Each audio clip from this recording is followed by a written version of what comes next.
when I seen that preseason list, oh, you told me, man, that was extra motivation because I feel like I was one of the best guards in that league. But I feel like that has also played a big part of this season too, because I like to prove people wrong, and I feel like that's what's gonna happen.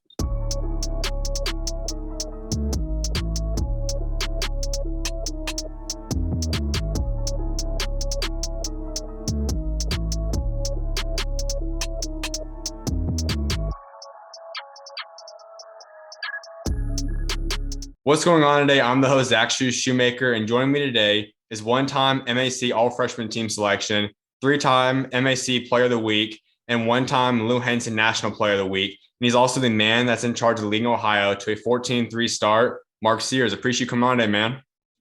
Thank you for having me. Absolutely. Well, this has been a new experience for you. You guys are off to a great start, but you've had an entirely new role. Last year was a development role, and by the end of the season, you had a six-man role that you were pretty solid in. But now it's your time. You're the guy taking over. You're leading this team. How have you adjusted to this new role? I mean, this summer, ever since JP entered the draft, I really just been focusing on just developing, on the weakness of my game, like developing a perimeter shot.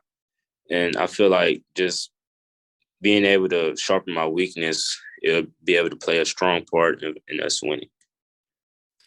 Has this been easy for you, or how would you say you've adjusted to now being the guy that's everyone's game planning for, everyone's coming after you, and pressure at the same time is also on you to perform so you guys can get the win? How you adjusted to that, and how easy has it been for you, or hard even for you to get to that role now? I'm kind of just now adjusting to it because conference play kind of just now started, so I'm still trying to get used to of when to balance. Like when should I get mine, and when should I create for my teammates? So I'm still getting used to that. We're going to get a lot more into this season and all kinds of Ohio stuff, but I want people in the world to get to know your story to get to this point, because obviously you weren't a guy that came out of high school as a top 5-star recruit. You weren't this big name player that you're becoming right now. So I want people to get to know the story that kind of formed you into the guy you are today. So if we head all the way back, you're originally from Alabama. What was it like growing up out there? I mean, Alabama, it's a really small. I was from Muscle Shoals, Alabama. It's a small city, and Alabama is a football state. It's a lot of great talent down there in Alabama, but we can't. It's hard to get the exposure. So my senior year, I ended up transferring out of Muscle Shoals High School, and I went to Hargrave Military Academy. It's a prep school in Chatham, Virginia, and it's actually a post-grad. So I played post-grad my senior year of high school, and we played the top teams in the nation, like Brewster Academy, Oak Hill, and we went to the Bahamas. And I felt like that was really a big part of my game because I was able to showcase my ability to college coaches. You mentioned growing up in Alabama, that's not a basketball state. There is talent still obviously out there, but it's 90% is known for football. Is kind of, for most guys, it's almost like you're born into a football culture out there. So how did the ball get put in your hands? Why was that the sport you chose and you fell in love with? All right. My dad, he grew up in a football family. He played football, and so I just loved playing football at the time. And I played to 7th grade to my freshman year in high school, and I ended up stopped playing because I wanted to focus on basketball. But yeah, I mean, football, it was my first love, and I always loved doing it. So what caused the switch for you? Why did you decide to say, I want to go to basketball? What caused that shift for you? Well, my freshman year, I had broke my foot, and I wasn't able to. It sucked because I wanted to be ready for basketball season. So I just decided it'd be best for me to stay focused on basketball. As you mentioned too, you didn't grow up in a big part of Alabama. So what was it like just growing up out there? It's like everybody knew everybody. It's a good city. It's no harm in that city. I mean, great background because we had famous music artists like Aretha Franklin and people like that. So it's really not too much in Muscle Shoals. That is the one thing you guys are pretty well known for. It's the music and the history in that sense. So have that ever inspired you at all? Have you ever gotten into music, and do you like music to any degree, or even the type of music that's known for being famous out there? Yes, I for sure love music, but I never thought about going into the music because I'm not a good singer. Absolutely. Well, let's head into that high school career for yourself because, as you said, you decided to stay at your local high school for starters. Why was that your decision? Like, why was that the school you wanted to kick off your high school career at? So I grew up in Muscle Shoals, and I just ever since what kindergarten I've been going there, and I just loved it, and I just loved everything about the city. So I want to play there in high school. You do get out there as a freshman. As you mentioned, you broke your foot. You obviously weren't really necessarily ready to get right into basketball. So you do end up choosing basketball. But walk us through your whole freshman season. What was that like for you in terms of basketball? And how did you just develop in that first year of high school? So it started in eighth grade. Really, because in eighth grade I played just some JV at Muscle Shoals High School, and then right around Christmas, the head coach moved me up to varsity.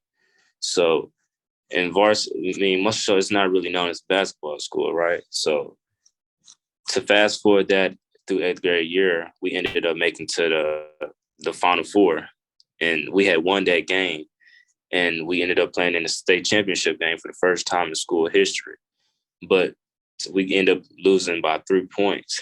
But I mean, that was phenomenal for the school because that's the first time we ever been to the state championship game and Final Four.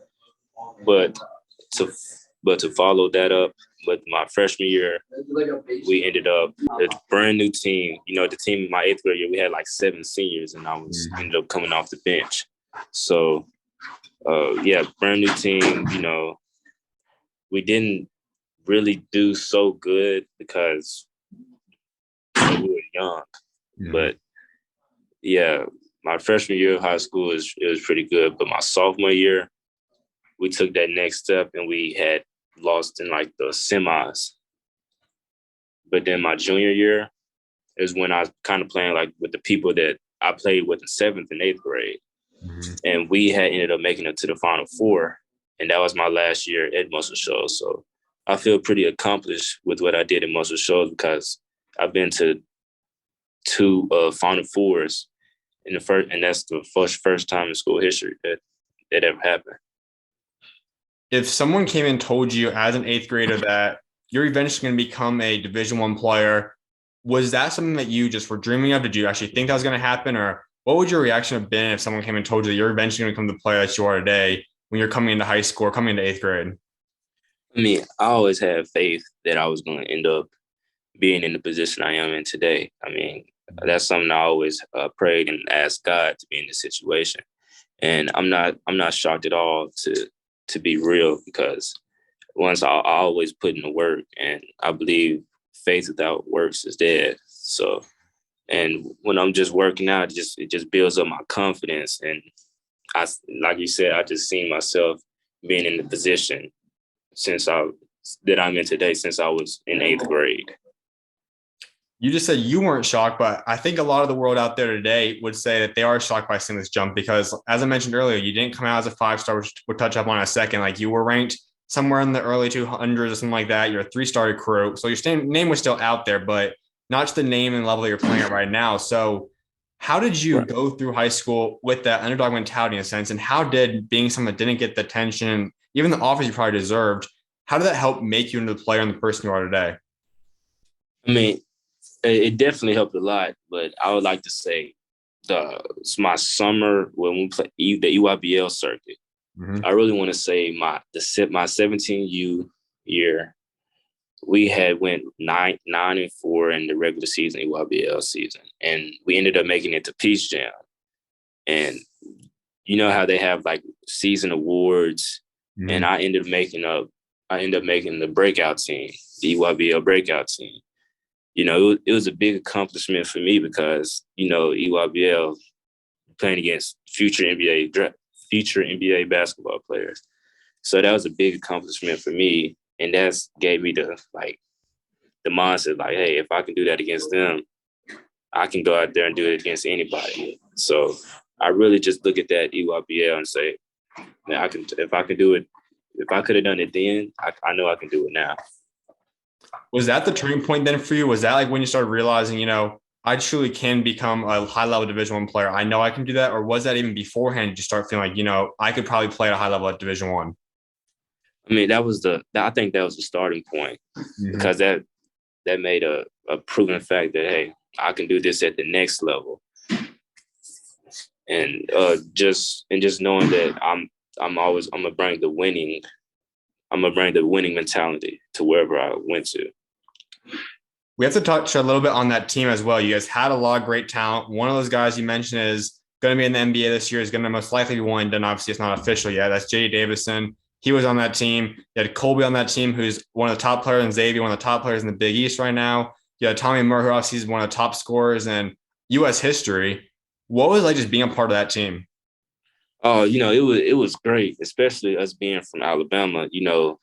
We just wanted to make something happen that, just not really occasional. But yeah, I mean, those are great guys. I still keep in contact with them today, you know. But yeah, that was probably one of the best groups I ever played with. And there is this like a little bit of a development in Alabama basketball right now. Like there's not necessarily one of the top states, top to bottom, whatnot, but there's a lot of talent coming out, at least in the top end. We're talking about those guys on your team and what they're doing at the next level, including yourself, obviously. Barry Dunning's now coming up. He's 2022 in Arkansas, another top 100 recruit. What's this new era of Alabama basketball like? And what's like kind of seeing that you guys are starting to get a little bit more attention than even just 2 years ago there was for you guys? Oh yeah, I mean, I feel like it really starts with the media outlets. When the media outlets can just have record someone and it just puts them out, their name out there in the world. You know how it is with like high school basketball. You see a highlight tape and then boom, next thing you know, they're global on social media. Yep. But I just feel like if we have more media outlets in Alabama, our players would be they would get the credit that they deserve. When you looked at your ranking 227, what went through your mind? If when I first seen the ranking, I was happy, to be honest, but I knew that I could be, in my head, I knew I could be higher. I knew I should be higher. I was thinking to myself, like, there's not 200 people better than me in this class. I just knew that I just had that mindset going forward. So at that point in time, did you feel like, I truly am one of the top guys? I might not have the ranking and whatnot, but I know I can be a top 100, top 150. And if so, like, where do you kind of feel like you would have been at? If you could have put yourself somewhere in there, where do you think you should have been ranked at coming out of high school? Coming out of high school, I believe I could have been ranked top 100 easily, top 100 player in the 2020 class. Did that give you any sort of motivation? Did that give you a certain kind of mentality, an underdog mentality, or what came with rankings, if anything, for you? I mean, the rankings, it really just put a chip on my shoulder. It made me like work so much harder. I'm kind of thankful. I'm really thankful for it because, when you get the top ranking, you're satisfied and you don't really work as hard as you should. But I'm so grateful for just having that chip on my shoulder. Like even in the classroom, going above and beyond, just having that mindset, it just really helped me through life, on and off the court. Let's go into that senior season because, like you said, you decided to take another move, go to Hargrave Academy. That's a prep school, as you mentioned, but it's a unique situation where there are some guys that can be post-grad, but they do allow some guys, in your case, too, to have your senior year just kind of play up or in that way. So walk us that decision, though. Why did you say, I want to go for my final year of high school, I want to go spend it out somewhere else? What led that decision for you? I feel like that was the best decision for me to prepare for college. In practice, going against Division I talent every single day is just going to make you better because iron sharpens iron. On that team we had, it was KD, plays at Auburn right now, Corey Walker at University of South Florida, Gabe at Louisville, Bryson Childress at High Point. And to keep naming, it was several other Division I players on that team. But I feel like just going against that competition, it prepared me for college. In the first college practice, I feel like I was ready. Other than just going to my high school, just being the best player on that team, I feel like that wouldn't have translated well over to college. And you mentioned a huge thing there, and that's something that anytime a recruit asks and talks to me about that, I always say, if you have a chance to go play at some form of prep school, and there's always different levels. You have the high school versions of Montverts, IMGs, compasses, and whatnot. You have your post grad stuff, but getting one more year to compete against other Division I players and also go against other games, and most important, like go day to day practice, work out with these guys. It gets you better and better and more prepared for college. So, how big is that for a player for them to go and at least spend 1 year going in that environment? How big is that for a player? It's going to help their future. It's like not in the right now, but like in the future, it's just going to do nothing but help them, because you just got to know you got to know how to play with players just not as good but better than you. You just got to know how to translate that over, because you look at college, you got like the starting five, and they're all the go-to players. So you got to learn how to translate that. When you look at those practices, you mentioned a few different names. One guy the whole country's starting to learn more and more about this year is KD Johnson. He's at Auburn. He's a very dog mentality type player. We know he's going to be in your face. He's energetic. You two, I can imagine, went back and forth at it because you guys both at the guard spots. What were those daily practices like against KD? Oh man, it was challenging, because some days I'll get the best of him, some days he'll get the best of me, but at the end of the day, we knew what our goals was when we came down here. We just wanted to get better, and we wanted to push ourselves. But I feel like that was one of the best things that happened to me, because playing with another great guard, it made me be sharp just with everything I did on the court. But yeah, what we're seeing now, he's been doing that since Hargrave, so it's not new to me because I already seen it. But it's just new to everybody else because they're just not seeing it. What's the funniest or your favorite memory that you created with KD? My funniest memory, probably off the court, I would say, it's a lot. It's hard to choose from with him, but I'd say we was on a road trip, and we had it was a prep showcase tournament. It was all the way in New England, and we were headed back to Chatham, Virginia. Mm-hmm. And one of the players on our team had fell asleep, and he had a water bottle, and he poured it, his mouth, the player's mouth was wide open. So he poured it down his mouth, and he was like, he started drowning, like choking up. And the player he said, man, I thought I was swimming or something like that. But yeah, that for sure was one of the funniest moments. And I would say one on the court, it's so many that it's just hard to choose from one on the court. Was KD the funniest guy in the locker room on that team? Yeah, he was for sure the funniest. He knew how to make you laugh, even on the court and off the court. At the same time, you also developing and you become a top guard on that roster. How do you feel that you developed through the course of that season? I feel like I developed. I feel like I changed my game from getting downhill to more as like being a shot maker, just being able to make shots, catch and shoot, shoot off the dribble, be able to create my shot. I feel like that really, really helped my game in a lot of ways. To just be able to I wasn't able to be one-dimensional, There's one trait that is one of my favorites about you on the court, and I know a lot of people rave about it too for anyone that watches you, is that nothing phases you. You guys will have a game. Obviously, yesterday wasn't the best game. You have the same emotion pretty much from the start to finish. You guys are going out there and blow out a team. The same emotion. You go out there and score 15, same emotion as you would score 33. Has that always been the same emotion for you? Have you always been a guy that doesn't get phased and someone that just is, no matter what's going on in the game, you're going to be the same Mark Sears? Yeah, I mean, that's something that I had ever since I was little, ever since I started playing organized basketball. I feel like that I always been never too high, never too low. And I I just feel like just playing a lot of basketball throughout my years of life, I feel like that just came. That just came with it. Well, let's go into that recruiting process for you because it wasn't as hectic as some people probably would have thought it should have been. Now we see what you are today once again, but you had some offers on the table. We know you ended up going to Ohio, but South Alabama was in the mix for you, UAB, Mississippi State, a couple of other schools in there too. And Washington State also got involved, I think, in the end or something. So Yeah, Washington State. walk us through what exactly that process looked like and who did this recruiting really come down to for you in the very end? When I was at Hargrave, I had a lot of high majors tell me like, hey, we don't have a scholarship open for this class, but if you come back and if you come back in the next class, we'll have something for you.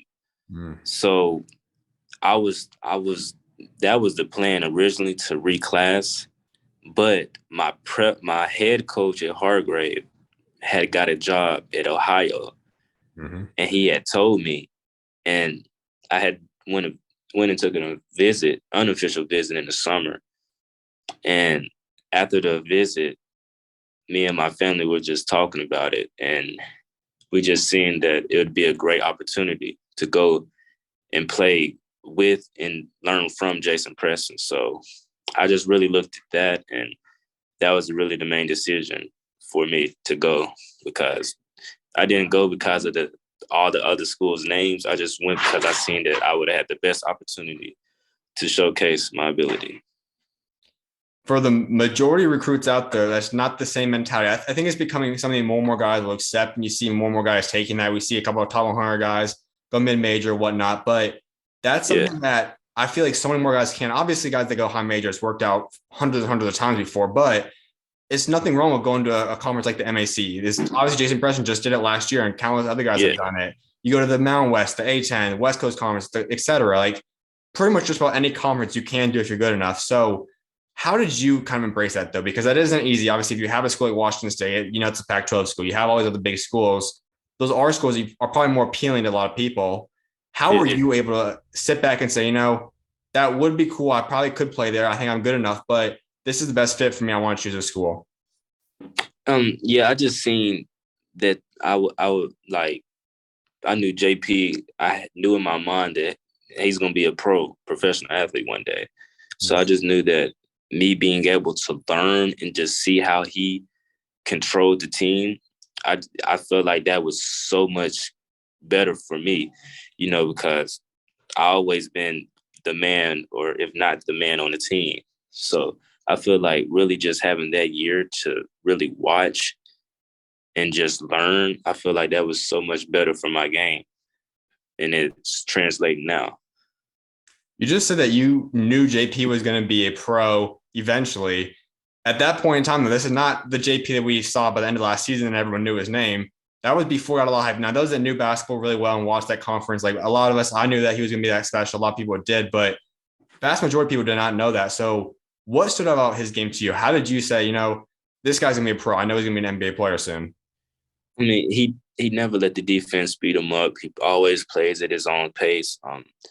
The way he read the pick and roll, it was impeccable. It was just, he made it look so easy. He always made the right reads, and he also obviously could score when he needed to. So yeah, just being able to just watch that, like I said, it took my game to another level. If Ohio was not in the picture for you, which school would you probably have selected, or which route would you even have gone in your recruiting process if Ohio was never in the mix for you? I would say either UAB or Washington State. You also mentioned that some other schools were wanting you to take another year and reclass back for a year and be part of 2021 then.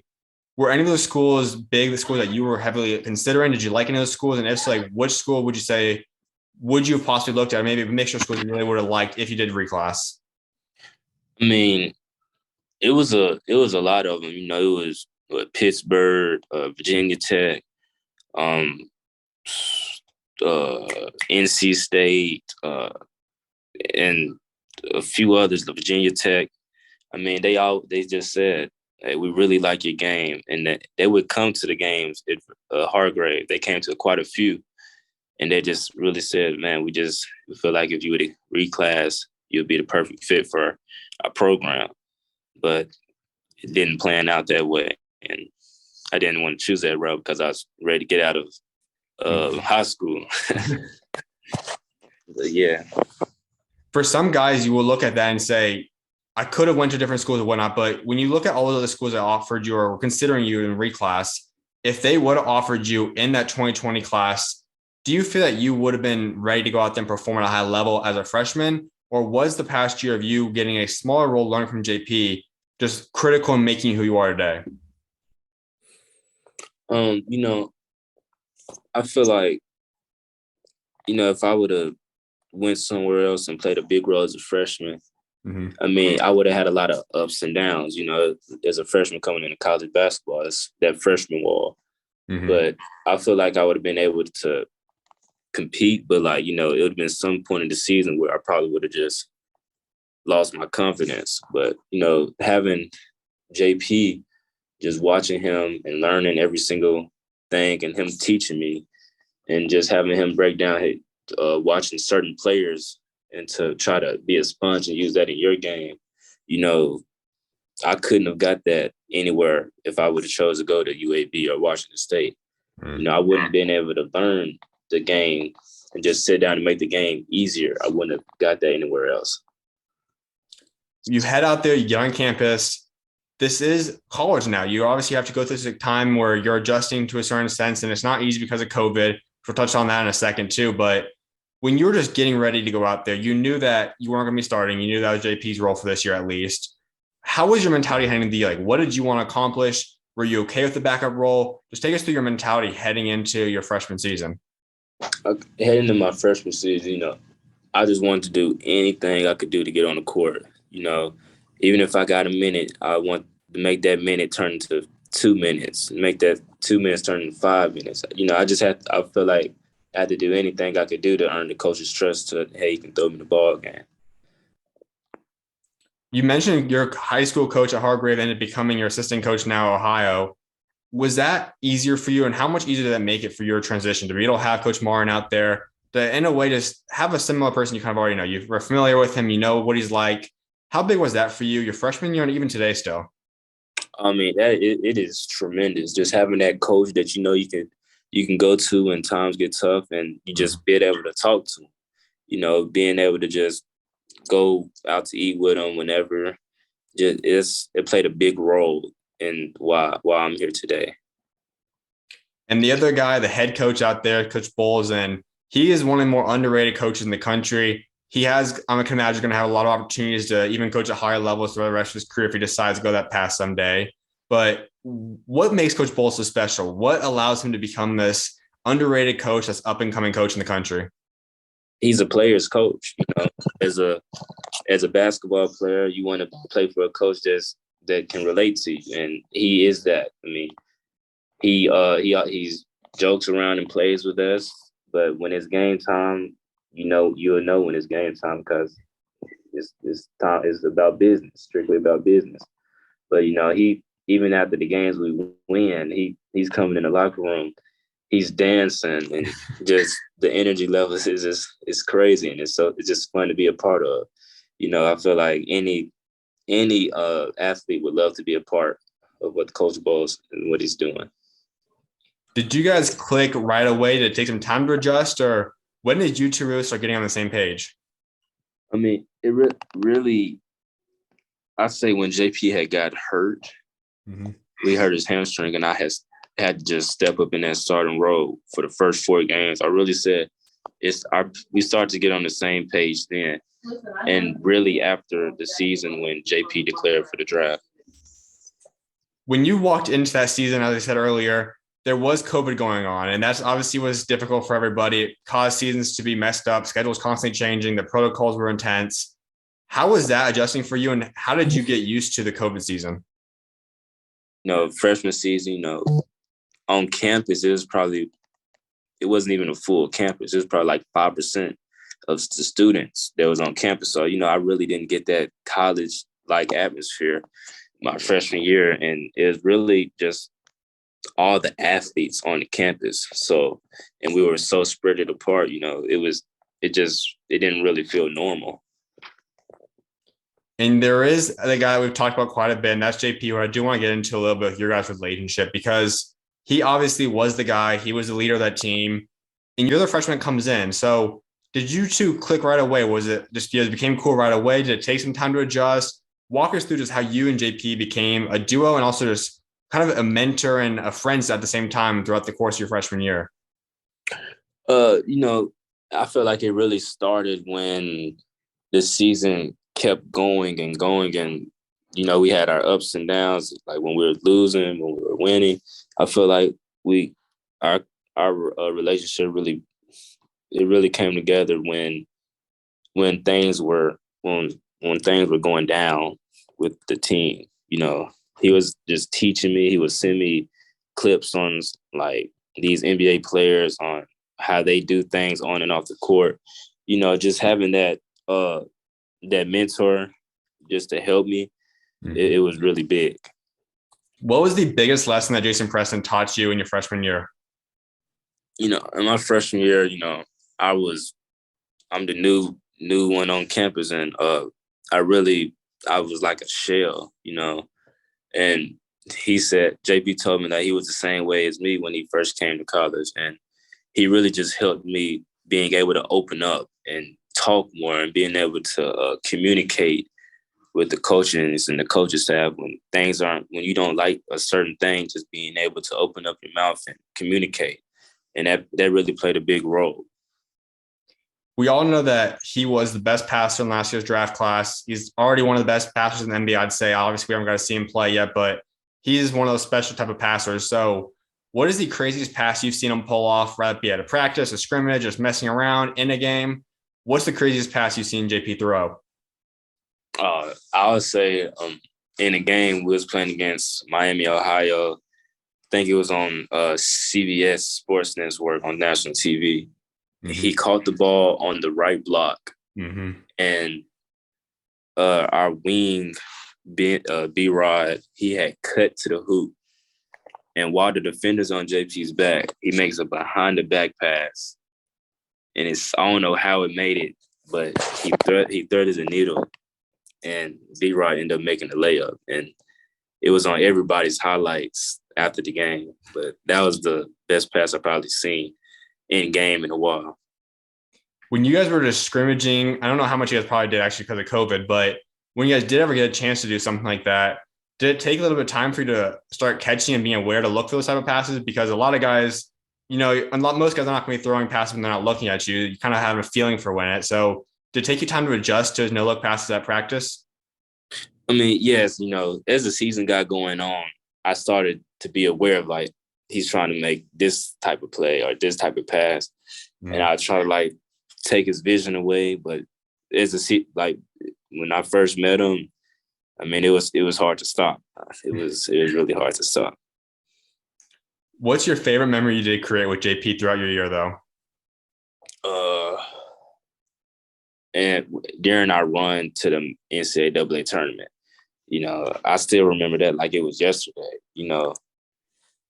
When we had beat Virginia, and that was probably my biggest memory with JP, because just being able to that's like every kid's dream to go in the NCAA tournament, and then to do it with JP, it was phenomenal.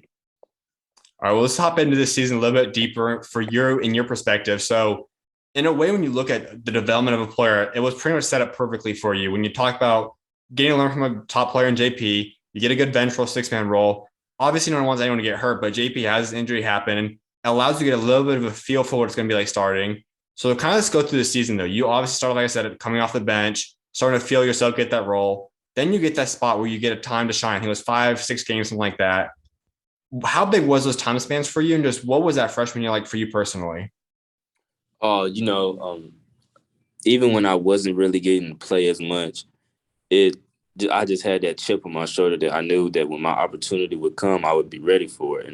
And through them 5 games, I took advantage of that, and I felt like that was a sneak peek of what I could do this season. And that's really what happened. That's when you sold me in terms of you becoming a great player. Well, I knew you were in Breakout this year because there's a lot of times we see guys, someone gets hurt and someone becomes a star and takes their spot for a little bit, but it's very rare that you have that for a freshman because a freshman, you're just adjusting to college basketball still. So just getting on the court is challenging enough. But to go from a small role to becoming the guy all of a sudden as a freshman is not easy. How did you do that? And how did you stay ready to go take on that role right off the back as a freshman? You know, uh, the name of the game never changes. You know, the only thing that changes is the physicality. So I feel like I was ready. You know, I was confident. I believed in myself. I never doubted myself through them 5 games, and I was just playing basketball. And I was blessed to be in that situation because I feel like if I wasn't in that situation then, I probably wouldn't have had the freshman year that I had. As you mentioned too, you guys do qualify. You guys get to win the championship in the playoffs. You guys go to the tournament. You're the 13 seed. And I think for some people that study the whole game of college basketball, that know how good you guys were last year, a lot of people did project that upset against Virginia. Virginia has a great team. Also, Coach Bennett's one of the best coaches of our generation. But you guys come out, you guys put on a show, you guys get the upset win. You got to take us through that. What was that environment and experience like? Man, I mean, that was an unbelievable experience. You know, uh, the game was pretty much close from the first half to the ending of the game. You know, I remember when we was down with, I think, 4 points. I had got the ball. I had did 2 spins, and I had shot a right-handed layup over Huff, and that brought us to within 2 points. And then the next play down, Ben Vanderplas had hit a three, and we were up with 6 minutes left, and ever since then we had the momentum was on our side. And you know, and when the game was over, it just felt so surreal because we just knocked off the defending champs as a 13 seed, and it was an unbelievable experience. It was like felt like joy, you know, as a little kid on Christmas Day. That's how it felt. Everyone that I've interviewed that went and was a part of that bubble have pretty much had the same answer. I think there's only been one guy that hasn't answered the same way as everyone else, but on the court was fun. I think everyone loved the game. You could play on that stage, but pretty much everything off the court might not have been fun for a lot of guys. I know that was strict, heavy COVID protocols and everything. So what was your thoughts on that? Did you enjoy life in the bubble when you weren't on the court? You know, for me, yeah, I kind of enjoyed it because, you know, you see all these teams in one hotel. You know, you have to go. Of course, you got to be everywhere with a mask on, but just to being able to interact with players from different teams, you know, that was pretty cool. I know we've talked about a couple different guys that you've been teammates with throughout your career. I know obviously some of them weren't obviously in the tournament. Not everyone made it, but were you able to catch up with anyone out there? And what was that like, just being able to catch up or even see or even play against all your career now, some of your former teammates? I mean, yeah, I was able to see my former teammate at Hargrave Military Academy. He was at the tournament. His name was Corey Walker. At the time, he was with Tennessee. So it was pretty cool being able to catch up with him and talk with him in front of our coach Martin, that was head coach at the Hargrave. So it was pretty good. I believe you guys also had to spend about 48 hours in the hotel when you guys first got there in your room by yourself. Was that the same for you? And how did you enjoy that piece of it? That was a struggle because, you know, we're in a room. We just won our conference championship, and we're on the bus for 7 hours on the road trying to get to Indiana. And then the first thing we have to do is quarantine for 2 days. I mean, that was by far the worst because I wasn't expecting that. But it had its moments, it had its ups and downs. But it was pretty fun. I believe you were by yourself in your room too. I don't think anyone was in your room too, right? Yeah. So you were just you for 48 hours by yourself? Yes, but luckily for me, I had packed my PlayStation, so I wasn't as bored as other people on the team were. Absolutely. Well, you guys end up, as we talked about, you guys get the upset win against Virginia. You guys don't make it to the next round. You guys lose to Crane, but what was that game like? You know, it was the atmosphere there. You know, it was in COVID, and it felt like 10,000 people in the arena, but I mean that atmosphere was crazy because we knew what was at stake if we had ended up making it to the next game. But that was, I say, it's a great lesson and motivation because for me, I want to get back there. That's I look at it like that because that's one of the goals I had this season, just being able to get there, but finish the job and make it to the Sweet 16. Well, let's hop into this offseason because this was a big offseason for you guys that left a lot of people kind of question you guys. And obviously, so you guys had the top player on the team, one of the top players in the country, no longer with you guys. A couple of guys have been transferred and whatnot happened. But you guys come into this season, you guys look like you guys haven't lost anybody. You guys are 14-3 right now. You guys are right up in the mix to possibly come out winning the championship again in your guys' conference. Right now, I think you guys would probably be one of the top teams. One of the teams probably get into the tournament, even though you guys don't win the tournament, let's say. But what was this offseason like for you guys? How did everyone come together? How did you take on this new role? Just take us to the offseason of you ultimately embracing the new role for yourself. All right, so this off season, our coach gave us the option of summer one and summer two. And summer one was don't go home for the break, for the summer break, and you just stay on campus and just you grind it out. And summer two was when you get like a month and a half off, and then you come back to campus. So I decided to stay summer one, which was May 10th, and summer one I had worked out 3 times a day, every single day, and I had ended up making 15,000 threes that summer. I was working on every weakness of my game and trying to make it my strength. 4 of our players stayed for summer one, and it was me, Sam Towns, Ben Vanderplas, and Jason Carter. And I rarely got to go home for the summer. I only went home one time for the summer, and that was after school ended for like 2.5 weeks. And that was probably my best summer of basketball because I was really just focused and I was just grinding it out, and it really played great parts of this season. You guys are going through training camp, and COVID overall has gone pretty much away in terms of the protocol. It's lessened a lot from last year, at least. And obviously, there's a little bit of spurt there that guys got it back. But you guys head into the season. Like I said, it's a new look roster for the most part. There's a lot of different moving pieces. Jason Austin comes back, a couple different guys come and form this team.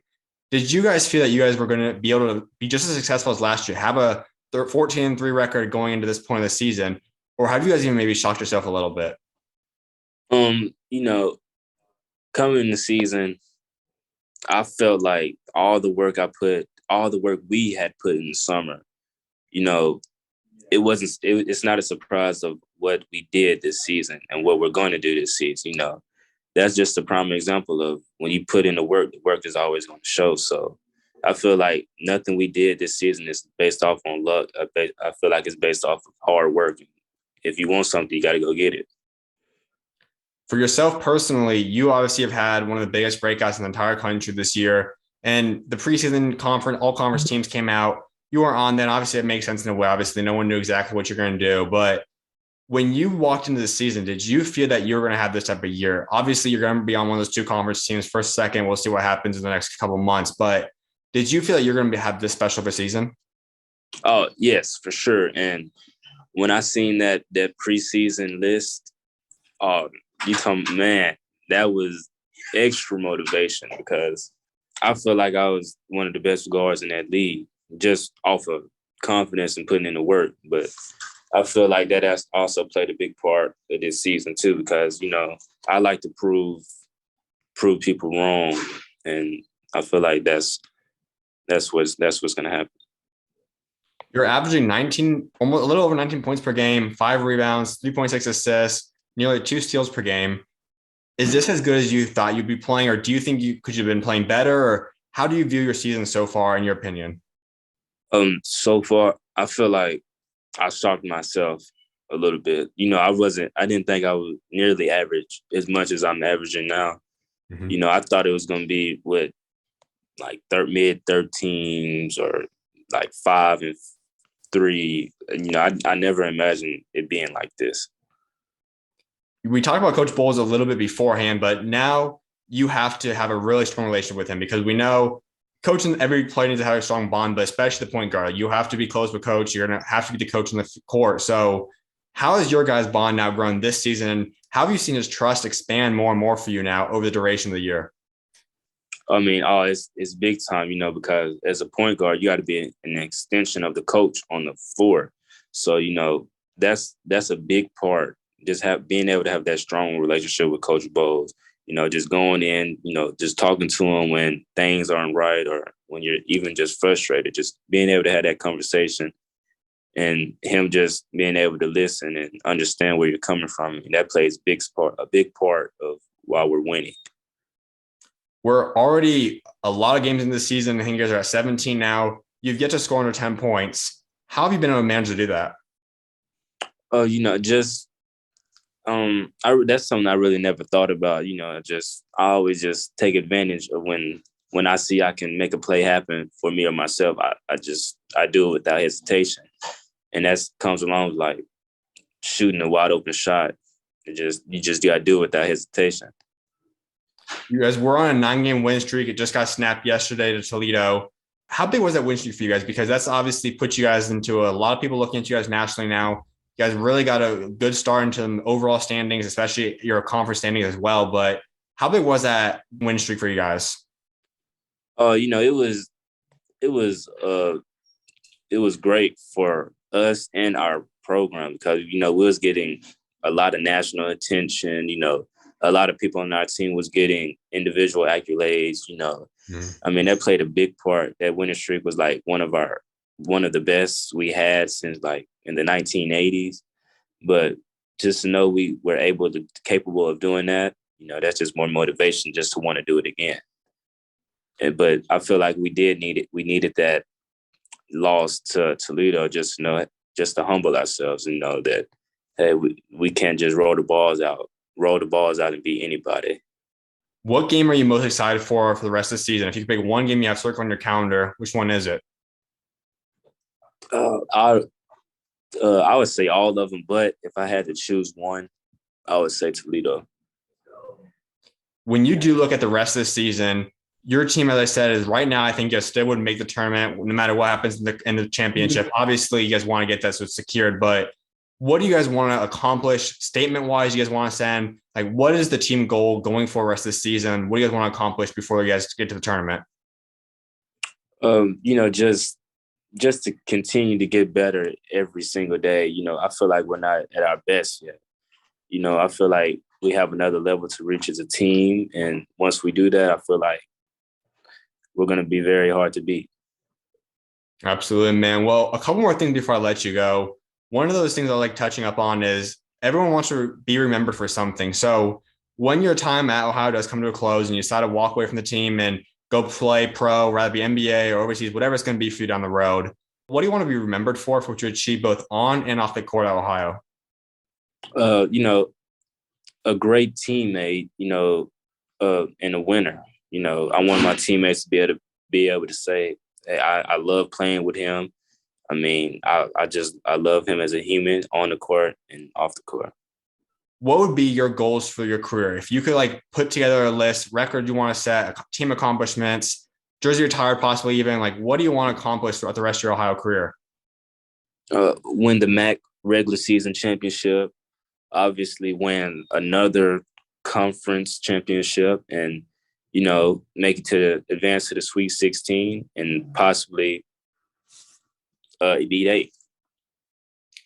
Well, I want to wrap going to your faith. I know we've touched upon it a couple of different times throughout this interview, but when you look at your faith, and obviously I'm a believer too, God always has different ways he works in everyone's life. And we've kind of gone through your story now, but when would you say was the biggest moment you've trusted God so far in your life? I'd really say my freshman year, my freshman season, because, I was used to being a man on every basketball team I played on and not being able to just sit out and watch, that really hurt me deep inside because, as a player, you just want to get out and play and do anything you can to benefit the team. But I said my faith with God, it really just elevated, because nobody else knew how I was feeling but God. So I feel like just being able to just talk to him and just tell him how I was feeling, just read the word, that really helped my faith.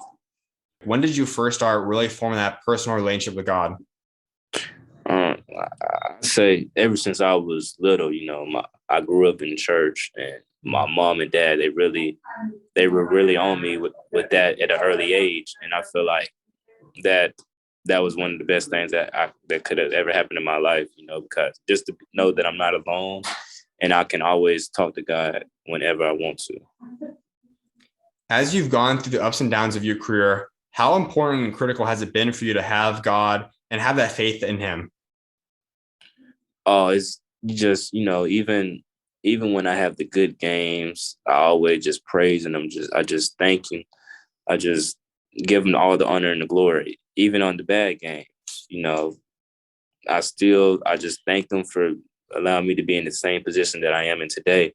There's never a day that I go without thanking him. Absolutely, man. Well, best of luck the remainder of the season. I'm excited for what God got next for you, man. Keep being the light, and appreciate you coming on today, man.